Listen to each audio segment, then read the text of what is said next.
nossa entrevistada para começar bem a nossa manhã, para começar bem a nossa semana, na semana temática da plenitude, é Sônia Lira, analista junguiana, pós-doutoranda da UFPR, doutora em Ciências da Religião pela PUC, mestre em Filosofia, graduada em Psicologia e analista junguiana formada pelo Instituto Junguiano de São Paulo. Sônia, bem-vinda aqui ao programa Light News. Bom dia. Bom dia, Maria.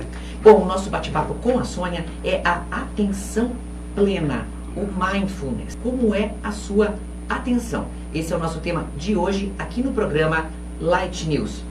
Bom, Sônia, vamos começar do começo, né? Esse termo mindfulness, a primeira vez em que eu li foi numa revista que falava que os americanos utilizavam bastante essa questão para terem uma condição maior de se presentificar. E o que exatamente quer dizer isso, querida? Então, olha, na verdade, hoje, o mindfulness, ele está sendo, assim, revitalizado por uma nova água da atenção, como diziam os antigos. Uma nova água da atenção? Que coisa mais linda do mundo! O fogo do espírito e na terra da atenção, a água da vitalidade e o fogo do espírito. Este pequeno livro é um tratado chinês de milhares de anos. E esse está em italiano, Il segreto del fiore d'oro. Perfeito. O segredo da flor de ouro. Isso. Me conta. Isso aqui é como os antigos chamavam o nosso novo mindfulness. Né? A flor de ouro. A flor de ouro.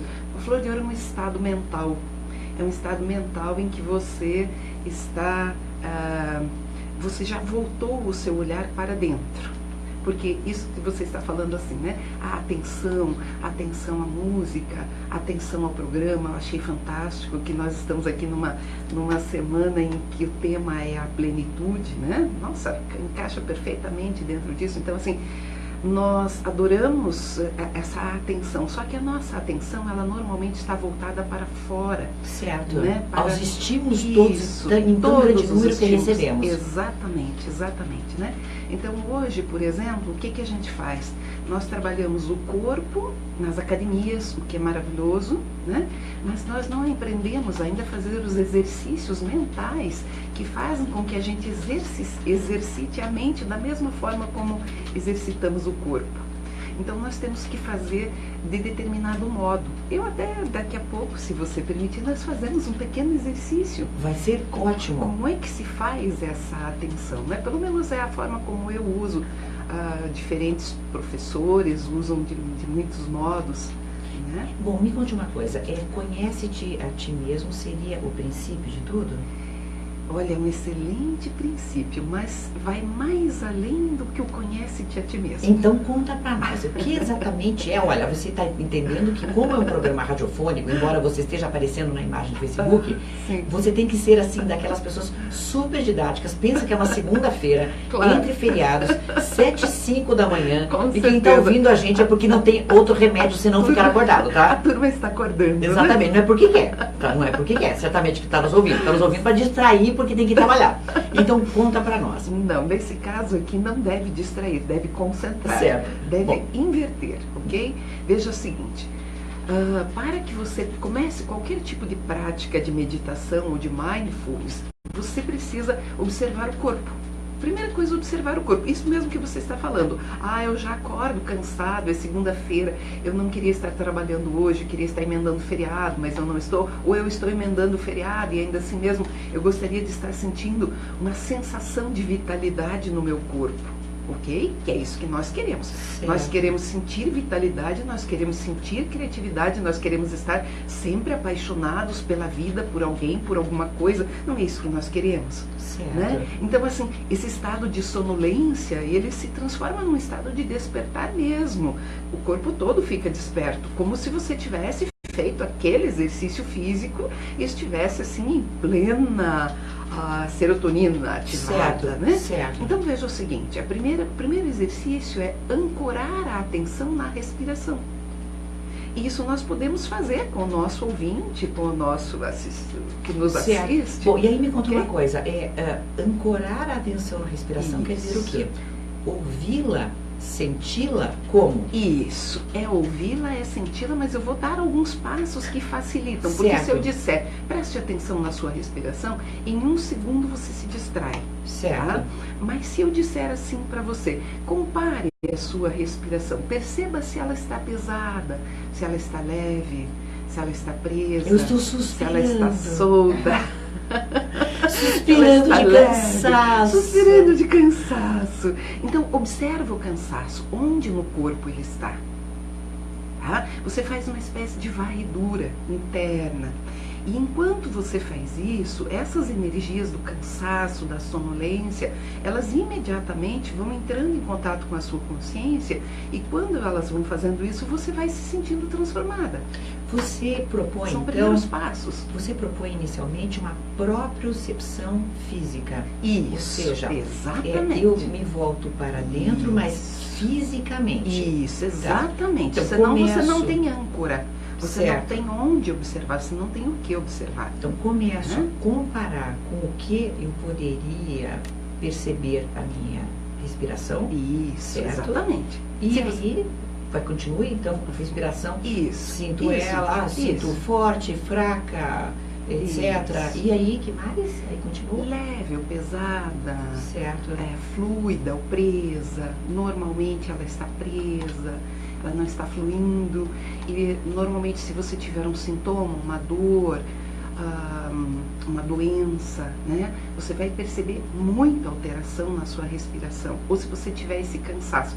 Então, para que servem nas práticas de Mindfulness, para que servem as práticas respiratórias, as diferentes práticas respiratórias? São muitas, tá? Isso aqui é o primeiro degrau, assim, para a gente entrar em Certo, contato. só para percepção. Isso, para você voltar. Então, você precisa voltar os olhos para dentro, dizem os orientais, tá? Volgere la luce, ali interno, né?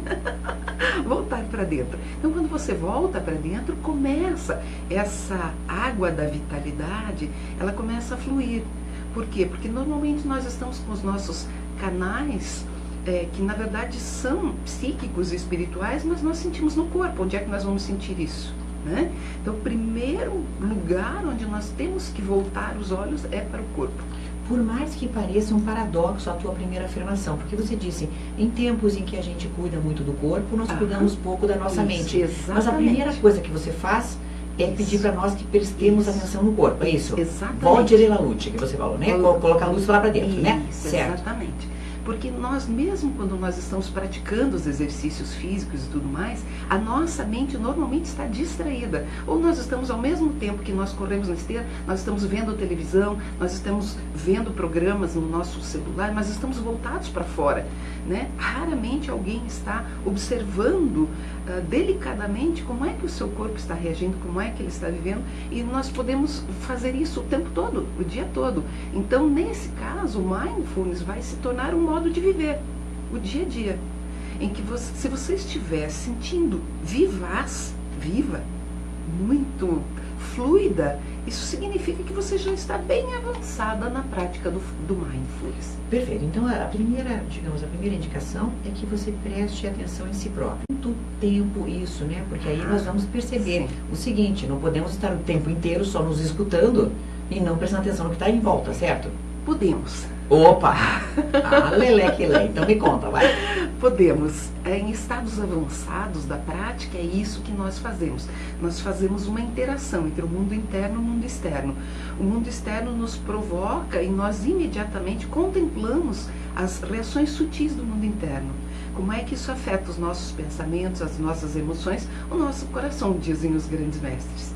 Você tem que ver. E quando você vê, você recebe as influências do meio, mas você automaticamente já desapega. Essa é a palavra usada aqui no Segredo da Flor de Ouro dos antigos chineses, né? Você desapega, você solta. Isso vem e isso solta, isso vem e isso solta. Então você pode estar continuamente conectada com o mundo externo e automaticamente com o seu corpo. O que você não pode esquecer de observar o fluxo da sua respiração como está. Certo. Então, respiração é a chave de tudo, é isso? É a chave de tudo para ancorar a sua atenção no mundo interno.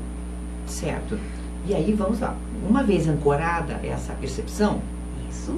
Isso, uma vez ancorada essa percepção, você, claro, depois, se você quiser estudar métodos de aprofundamento disso, você precisa de um guia, de um mestre, de alguém que tenha as etapas, né? Que vai te dizer em que grau você se encontra até você atingir, claro, o que se quer? Se quer o grande despertar da flor de ouro ou o estado supremo do Mindfulness, que é um estado de verdadeira atenção plena, em que você está para além dos pensamentos. Opa, opa, opa. Opa, opa, opa. Uma coisa que sempre me deixou bastante em dúvida quando entrevistei quaisquer dos meus convidados a respeito de meditação, Sim. é aquela indicação de que você não pensa na meditação, né? Em que a meditação seria um não pensar, ou um pensar vazio. E agora você me diz a mesma coisa. Então me conta o seguinte, que demônio é esse para pensar, para deixar de pensar, que eu nunca deixei de pensar na minha vida? Não, você não deixa de pensar. Você só observa o fluxo dos seus pensamentos. E na medida em que você observa o fluxo, eles vão se diluindo. Eles simplesmente se diluem. Em estados avançados, claro. Mas você começa sempre, ancorando a sua percepção na respiração e no corpo físico. Com isso, você já vai diluindo os bloqueios, as resistências, porque nós somos cheios de resistências, nós somos cheios de bloqueios emocionais. A angústia do dia a dia, o que você faz na prática? Você vai observar a sua angústia. Né? Nós hoje temos outras técnicas, uma técnica fantástica que nós agregamos, de certa forma, ao Mindfulness, que nós chamamos de imaginação ativa, que essa é a minha verdadeira praia. Exato, né? isso, imaginação ativa, eu queria chegar nela. Então, a minha verdadeira praia. Acabamos de chegar, vamos lá. O que é a tal da imaginação ativa? Então, todos nós temos imaginações, fantasias, né? Opa! Quando nós temos fantasias passivas não são imaginações ativas. Fantasias passivas são uma fantasia que você tem sobre algo, uma preocupação, por exemplo, é uma fantasia passiva. O que ela vai fazer? Ela vai alterar a sua respiração, ela vai embolar, ela vai roubar a sua energia psíquica e vai gerar aquele cansaço pleno. Bom, isso é típico dos estados de ansiedade, não é? Que nos acompanham no dia a dia. Exato, você tem uma preocupação extrema por um acontecimento que ainda não ocorreu, contudo, ele te deixa, de certa maneira, preocupado, certo? Isso seria uma fantasia passiva. Isso é uma fantasia passiva. Perfeito. Isso. Eu posso transformar uma fantasia passiva, por exemplo, numa imaginação ativa. O que significa a imaginação ativa? Significa que você, enquanto ego, entra em contato com as imagens e vai aprender a dialogar com elas. E elas respondem. Opa, você, pela tua cara, eu já entendi que tem algum problema nisso. Mas enfim, prossiga. Nós temos 1 hora para falar, então vai com calma, que eu tô acordando agora, aí você vai me contando enquanto eu acordo, eu vou despertando desse meu sonho de ficar dormindo numa segunda-feira de manhã. Vai, me conta. Como é isso? Quando eu digo que elas respondem, né, normalmente eu paro porque isso provoca um certo impacto. Nós hoje não acreditamos mais que o mundo interno fale conosco e responda. Mas acabamos achando técnica. Que isso é, né? Isso. Talvez um estado psicótico de ser, né? Isso. Bom, mas me conta o seguinte. Na verdade não é. Isso também é mindfulness, ok? Num exemplo prático, tá? Um estudante tem uma prova amanhã. Certo. Vai fazer o Enem. Certo. Amanhã. Certo. Então ele está legitimamente preocupado com aquela que seria, digamos, aquele momento que seria o teste de uma coisa que para ele é muito importante, certo? Verificação de conhecimentos. Isso. Pronto. Então, isso seria, segundo você, a fantasia passiva, é isso? Isso não é uma fantasia passiva, ele vai estar angustiado. Mas a prova é real, né? E ele pode estar, inclusive, com o corpo todo contraído. Perfeito. Percebendo ou não. Está bastante ansioso. Isso. Pronto. Ok? Isso vai provocar uma alteração no seu sono, uma alteração na sua respiração, especialmente na respiração, né? Então, o que eu vou fazer na imaginação ativa? Se você fosse esse estudante, eu gosto de perguntar para você, que você está aqui na minha frente, né? Eu pediria para você que me desse uma imagem desse estado em que você se encontra. E você me diria quem ou o que representaria esse estado para você. Certo. Por exemplo, eu posso imaginar que eu esqueci tudo. Não. Isso não é uma imagem. Isso não é uma imagem. Isso é uma interpretação. Certo. Pô, imagem de mim perante uma folha em branco que eu não consigo preencher. Isso. Não consigo fazer a redação. Uma folha em branco que eu não consigo preencher. Ótimo, muito bem. Eu prosseguiria, se eu fosse usar a técnica, eu prosseguiria com a relação com essa folha em branco. Como é que é essa folha em branco? Ela sabe que você está olhando para ela ou é como se ela não soubesse? Essa é uma pergunta para mim, já que eu estou inventando Isso, agora você precisa... É como se ela não soubesse. Pronto. Isso, como se ela não soubesse. Vai, então, Renata, me ajude. Isso, eu preciso... Acorde, Renata. Isso, eu preciso que primeiro você entre em contato com ela e ela saiba que você está olhando para ela. Certo. Tá? Ela vai saber. Se você ficar um pouco em contato com ela, ela vai saber. E aí nós vamos começar a interagir com essa folha em branco. Tá? No momento em que ela souber que você está olhando para ela, você vai dar um nome para ela. Você vai inventar um nome para ela. Aninha. Oh, que bonitinha, que fofa. Aninha já sabe que você está olhando para ela? Sabe? Como a Aninha se sente sendo olhada por você? Ai, meu Deus. Como é que é para ela? Feliz. Ai, ela se sente feliz. Que graça. Que graça, que bom. E o que você vai sentindo no seu corpo enquanto Aninha feliz vai percebendo que você está interagindo com ela, etc, etc. Nós fazemos uma correlação imediata entre o sintoma da ansiedade, da angústia, do teu estado, com o corpo, outra vez, ancorando a sua atenção no interno. Eu interajo cada vez mais com os meus medos, eu não os afasto, é isso? Isso, perfeito. Jamais afastamos um medo, jamais afastamos um demônio, inclusive. Jamais. Ou seja, eu interajo com ele ao máximo a ponto de ele se tornar familiar e menos agressivo. Ele só é agressivo quando ele é rejeitado, não aceito, não compreendido. Tá? Se você aceitar os seus medos, se você interagir com eles, você faz justamente uma interação somatopsíquica, que é exatamente o princípio do Mindfulness. Né? Você faz uma interação sômato do seu corpo, psíquica da sua mente, certo. E com isso há uma transformação energética. Aquela água da vitalidade começa a limpar, como se fosse uma água suja que começa a fluir da própria fonte.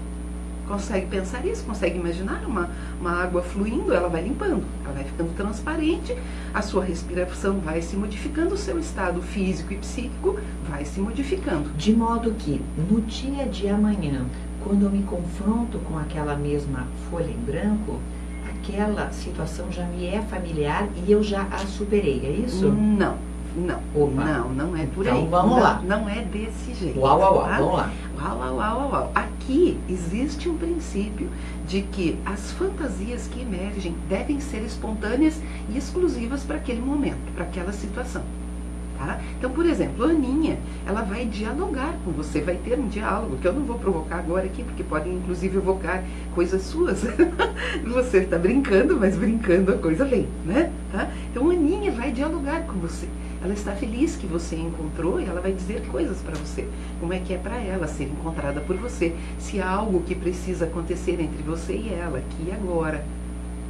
Tá? Isso são alguns princípios da técnica da imaginação ativa. Certo, mas aí eu queria saber, quando eu me confronto com a situação temida, certo?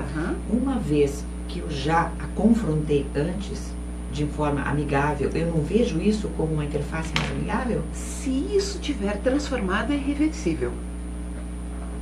Se isso estiver transformado, é irreversível. Certo. Porque você transformou o que era um núcleo emocional que estava, digamos assim, intocado até então dentro da sua psique, e ele se transforma em consciência. Nesse momento ele não está mais lá, não tem mais. Certo, e aí consequentemente eu não vou me confrontar mais com medo, somente com uma situação com esse não. Normal. Com esse não, você pode ter outros. Programa Light News aqui na Transamérica Light 95.1. A nossa convidada é Sônia Lira, analista junguiana, e o nosso bate-papo com ela é sobre a atenção plena, o Mindfulness. E nós temos uma questão de ouvinte que pergunta se essa atenção plena também pode ser utilizada com bom resultado quando o sentimento for de desgosto. Vamos lá.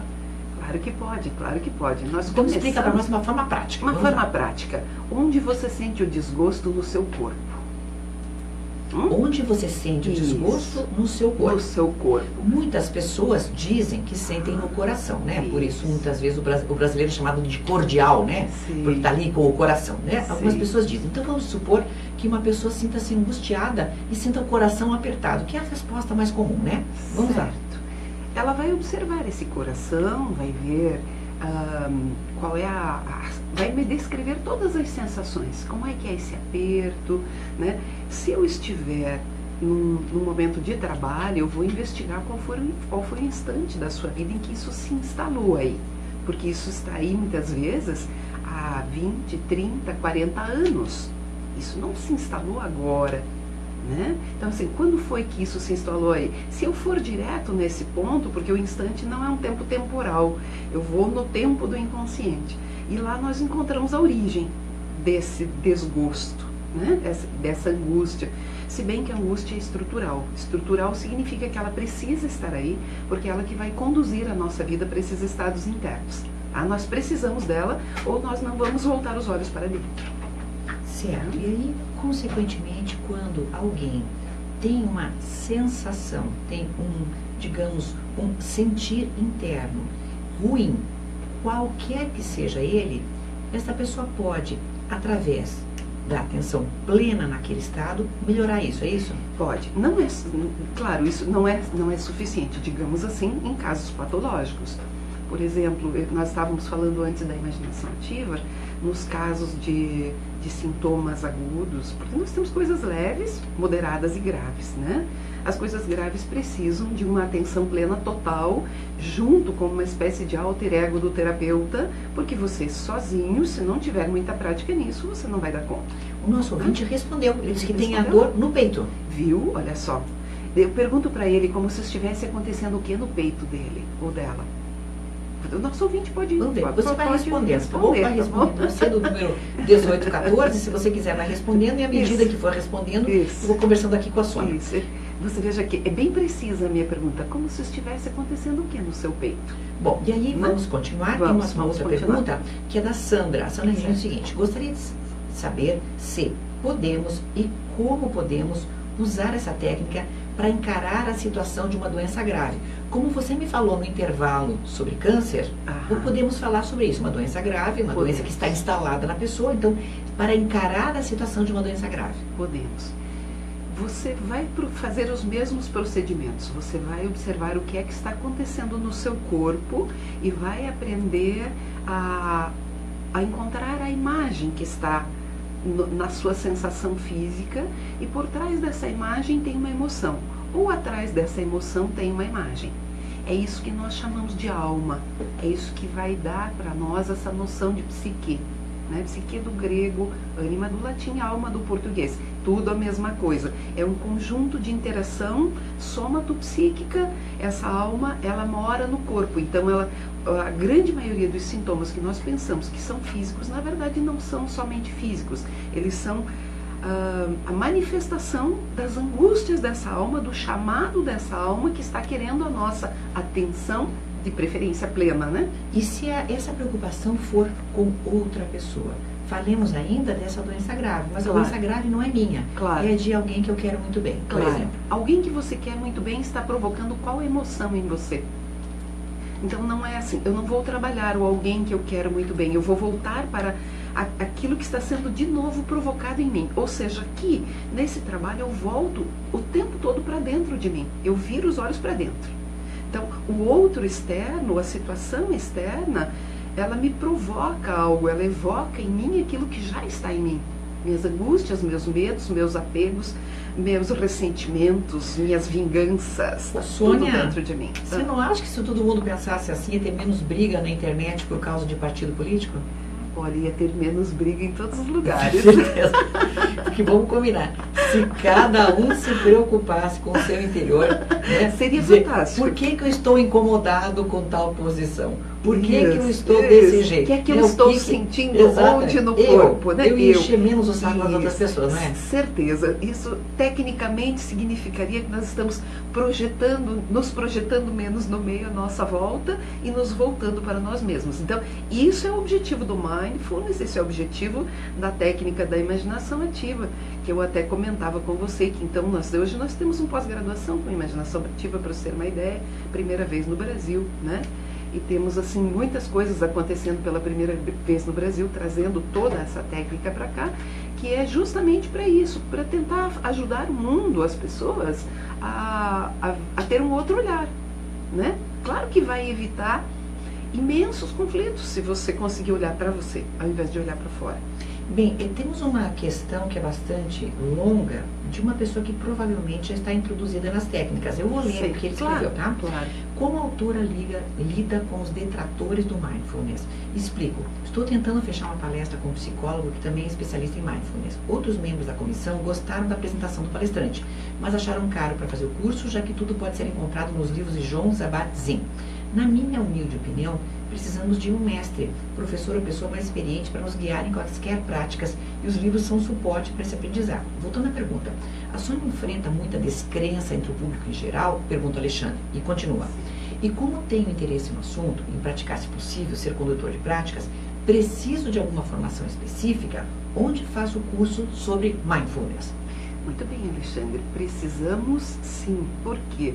Porque ler os livros, é suporte também para nós, mas suporte mental, né? Qual que é a grande diferença se você tem um guia, um condutor, um professor, um mestre? A interação do campo. Nós teríamos que ser um outro assunto para um outro momento. Existe uma coisa chamada campo relacional, que é essa empatia que eu tenho com você comigo. Isso também é transformador. Ou seja, resulta em algo a mais essa tua relação. Exatamente. E eu concordo plenamente. Nós hoje temos assim muita dificuldade de trazer. O Mindfulness até já está bem mais aceito, porque ele já está assim difundido nos Estados Unidos, então ele já chega para nós como que mais destilado, né? Mas a imaginação ativa é uma confusão. As pessoas perguntam, é hipnose? Não é hipnose. Mas então é espiritismo, porque às vezes o que surge na minha mente, na minha angústia, é a imagem de uma pessoa falecida. Então você está trabalhando com espiritismo? Não é espiritismo, é imaginação ativa. Mas então, se você dirigir uma imaginação, eu digo para você, imagine agora, Maria, que você está numa praia, nisso, aquilo. Então isso é imaginação ativa? Não é, isso é fantasia dirigida. Mas então isso é ADI, é aquela... Não, sabe? Então, assim, é uma confusão. Nós precisamos de um diagnóstico diferencial muito grande, muito preciso, para transformar essas técnicas em algo pontual, científico, senão vira um balaio de gato, né? E a formação da pessoa para fazer essa formação? Então, para o Alexandre, olha, amanhã, inclusive, que é dia 1º de maio, feriado, quem vai estar dando um curso junto com o ICTIS, que é um instituto lá na nossa chácara, é o Dr. Carlos Harmat. O Dr. Carlos vai fazer 81 anos agora, no mês de junho. Ele é um yogi de mais de 50 anos de prática, é um médico neuropsiquiatra, analista junguiano também. Ele vai dar um curso de Mindfulness, então, com todos os procedimentos básicos. Se o Alexandre tiver interesse, a gente poderia dar um jeito, porque o curso já está fechado, assim, a turma já está fechada, né? Mas nós teremos outros, inclusive, depois. E a formação de quem se forma em Mindfulness? Então, a formação deve ser muito prática. O professor que faz isso, ele deve ter algum tipo. Por exemplo, eu tenho o Tai Chi Chuan, né? Que eu fiz durante muitos anos essa formação. E eu juntei o Tai Chi, agreguei o Tai Chi Chuan todo esse conhecimento. Então, às vezes ele tem uma formação de yogi, o Dr. Carlos tem uma formação de médico. Não, mas né? A minha pergunta não era sobre quem faz o curso, ou seja, quem assiste o curso. Precisa se formar em uma coisa? Não, porque ele vai pode usar para si próprio. Básico. Claro, Perfeito. Com certeza, ele vai usar para si próprio o tempo todo. O nosso ouvinte, né, que falava do desgosto, falou que era no peito, e agora diz, uma angústia que aperta o peito e sentimento de tristeza. Ele está respondendo a Isso não é uma imagem. Sim, ele sente uma angústia e sentimento de tristeza. Então, eu pediria para ele, se ele fosse pintar essa tristeza num quadro, o que é que ele pintaria?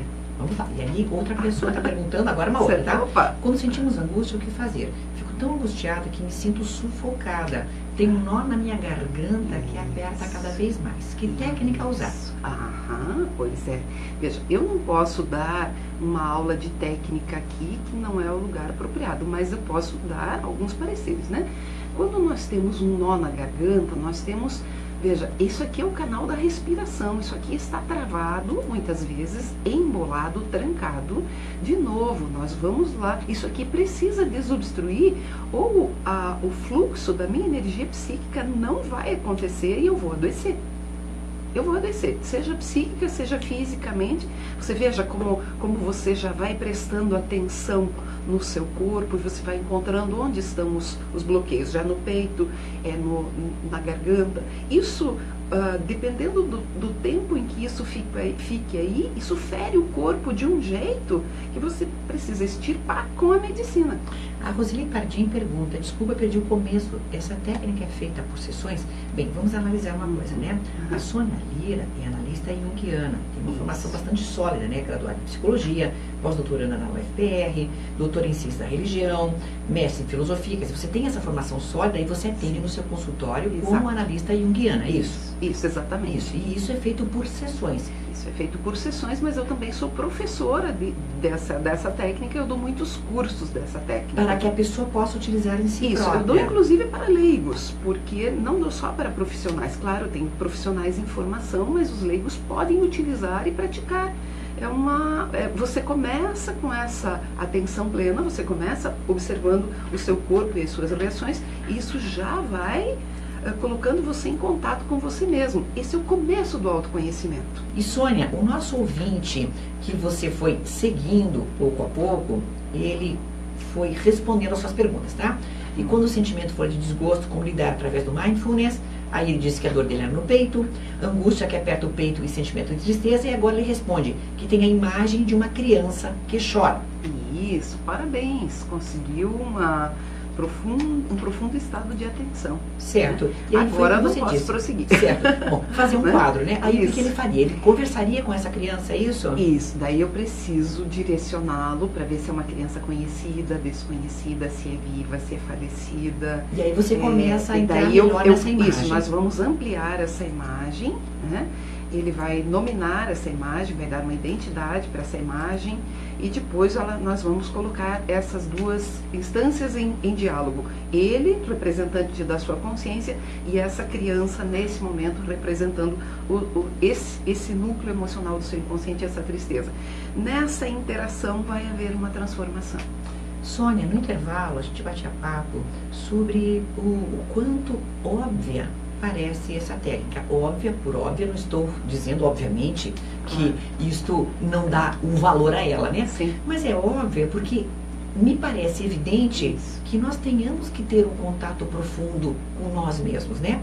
Veja o que diz a nossa ouvinte. Chocada, porque intuitivamente eu já tinha este olhar. Quando começo a sentir algo errado no meu corpo, já penso, por que estou desequilibrada? Claro que não é exatamente a mesma coisa, mas segue o mesmo caminho. Ou seja, intuitivamente podemos já ter uma percepção nossa, particular. Podemos ter a percepção, e essa percepção já é o começo do ancoramento interno. Nós olhamos para dentro e, claro, dependendo de como que nós direcionamos a nossa respiração, a nossa atenção para isso, vai havendo uma transformação nesse estado, nesse sintoma. Certo, e aí me conta uma coisa, na vida prática, né? Agora, você disse, claro, que há condições de fazer cursos de atenção plena e tudo mais, mas vamos entender uma coisa, volte a falar para nós como é que nós podemos fazer isto no nosso cotidiano. Em primeiro lugar, prestar atenção no nosso corpo através da respiração, é isso? Isso, no mindfulness esse é o primeiro ponto. Na imaginação ativa, eu não entro direto pela respiração, eu vou direto para o sintoma. Por exemplo, você chega e diz assim, nossa, eu estou me sentindo tão tensa, você quer que eu relaxe? Eu falo, não, de jeito nenhum. Onde está a sua atenção? Sobre os ombros, é na cabeça, é nos braços, é nas pernas? Onde está a sua atenção? Né? Então, quando você vai olhar para a sua atenção, a sua tensão, a sua atenção já vai para esse estado e ali você já começa uma interação com o seu mundo interior. Um dos problemas que a gente percebe que o cotidiano apresenta são os impulsos. Os impulsos, eu digo sempre que são uma espécie de uma loteria, né? Tanto podem ser bons como ruins, né? Porque de repente o impulso de atravessar a rua pode te livrar de ser atropelado, certo? Verdade. Mas o impulso de falar certas palavras para alguém pode ser que destrua uma amizade ou uma relação para sempre.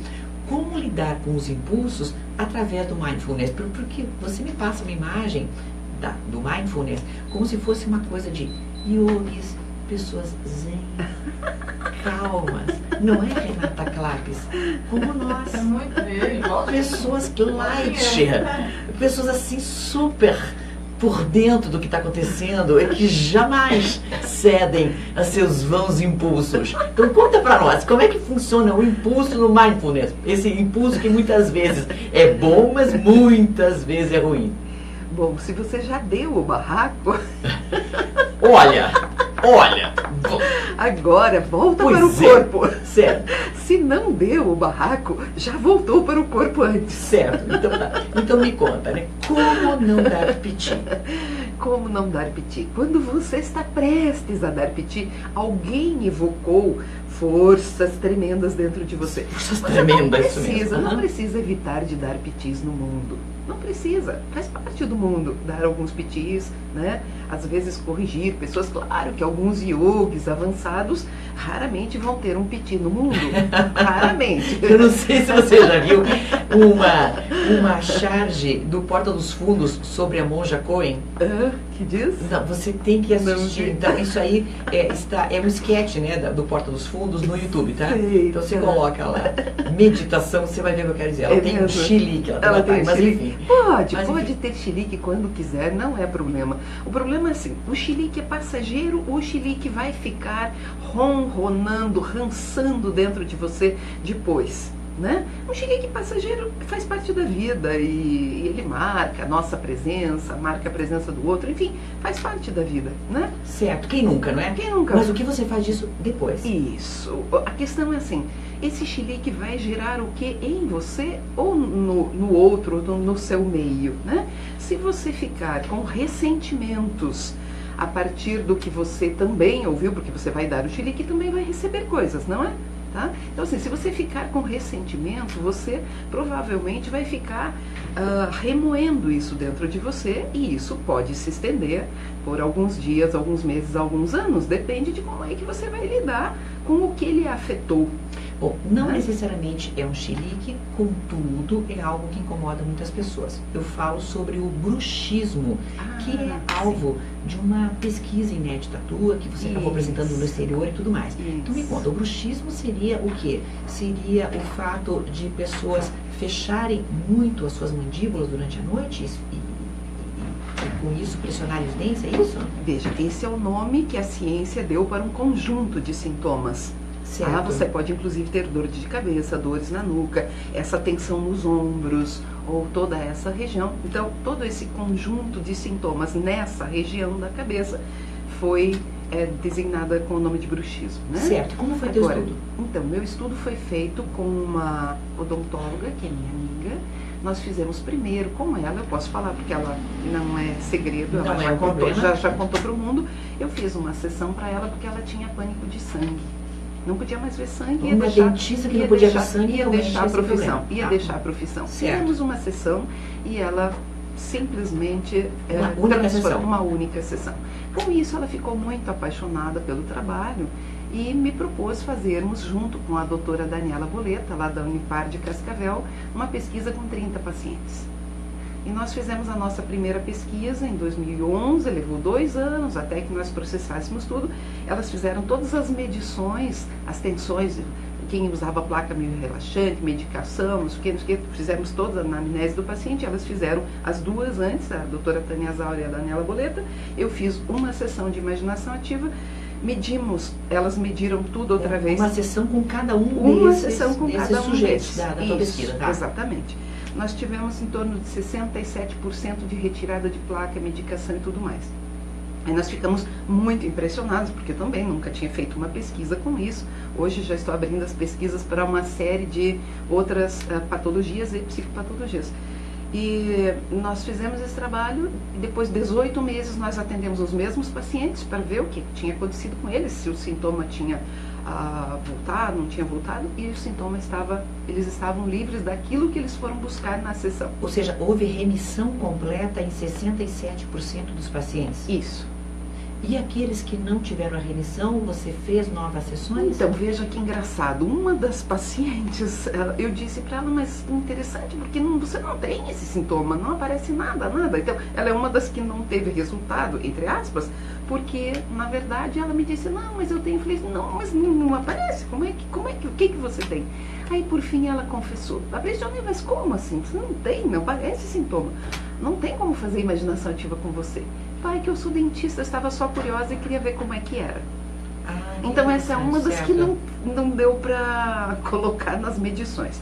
Algumas outras eu vi que o conjunto de sintomas não era só o bruxismo, tinham muitos outros sintomas psíquicos associados. E aí eu indiquei que mantivesse as placas miorrelaxantes e até a medicação, até fazer algum tipo de psicoterapia, porque com uma sessão aquilo ali não transformaria tantos conteúdos numa vez só. Bom, nós diríamos o seguinte, então, que em, digamos, doenças psicossomáticas, o mindfulness pode ter grandes resultados.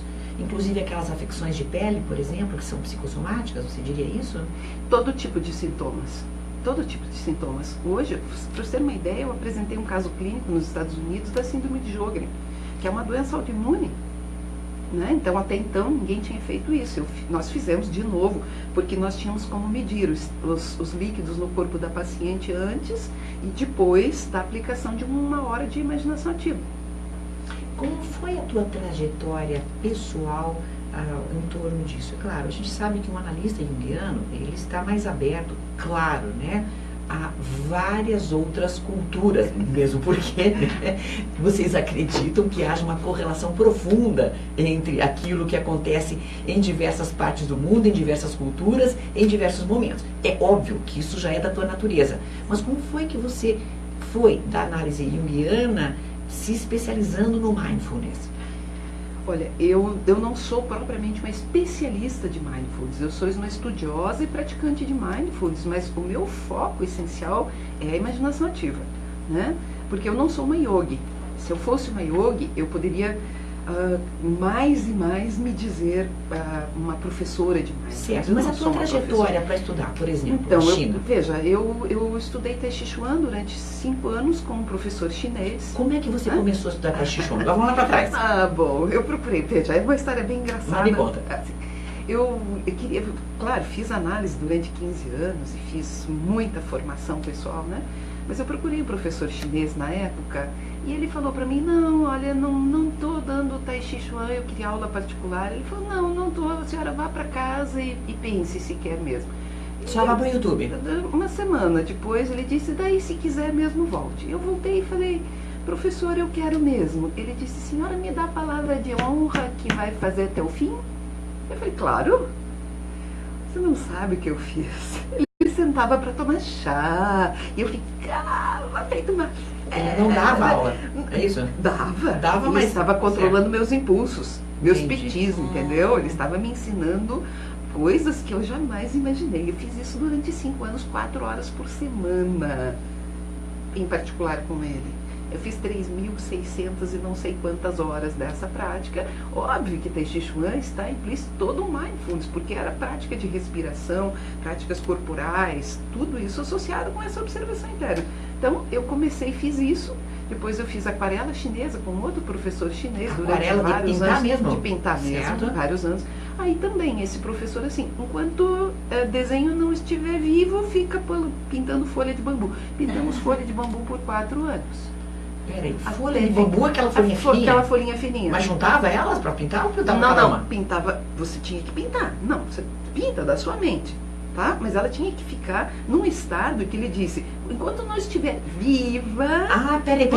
repetindo. Você tinha que pintar folhas, não é pegar a folha de bambu e pintar elas, fazer imagem de uma folha de bambu. Fazer imagem de folha de bambu, só. Aí você fala, quero fazer uma casinha. Não. Quero fazer uma folha. Não, só folha de bambu.